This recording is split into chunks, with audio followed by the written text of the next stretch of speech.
So since we are the church, we can look at this as Jesus talking to every single one of us. I want to make this so personal to every one of us during these sessions. To forget about everybody else, what everybody else is doing. I want you to forget about how your pastor hurt you or how this happened. We'll get to the wounds, healing the wounds through prayer and all that, because we've all been wounded.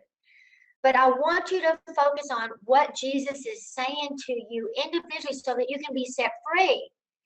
You see, Jezebel, what that spirit does, it shifts blame. So rather than blaming someone else, let's look at our own lives and see, have we tolerated this spirit? Because if we continue to allow this spirit to function in our lives or allow it to be any more of an influence, we are being disobedient to Jesus. Because Jesus is saying, don't yield to it. Don't tolerate. Don't listen to that anymore. So this is why you're listening to this online class. If we allow this evil influence in our lives to function, it becomes a yoke and it becomes a stronghold. And we're going to discuss the yoke of Jezebel a little bit later. But for now, I want to talk about what a stronghold is. A stronghold, put very simply, is this: anything that has a stronghold on you.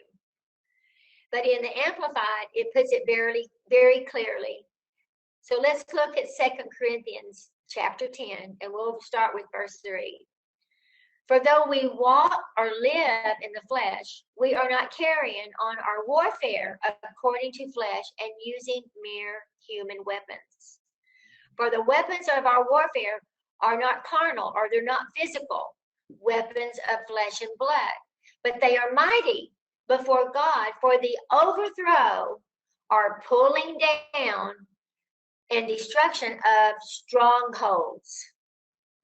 So let's look at what a stronghold very specifically is in verse 5. Inasmuch as we refute arguments and theories and reasonings and every proud and lofty thing that sets itself up and against the true knowledge of God, and we lead every thought and purpose away, lead those thoughts away captive into the obedience of Christ, the Messiah, the Anointed One. Now that was from the Amplified Version. But let's back up a little bit. Precious ones, it's so clear that we're not warring against flesh and blood. We've got to war after the Spirit. We've got to war according to the Spirit, not human weapons, but we've got to war by pulling down arguments and theories. These are human reasons, our human understanding. And every thought, even the thoughts of Jezebel, the thoughts that the enemy places in our minds, the lies that we believe, we've got to pull them down. They're in our minds, but we pull them down.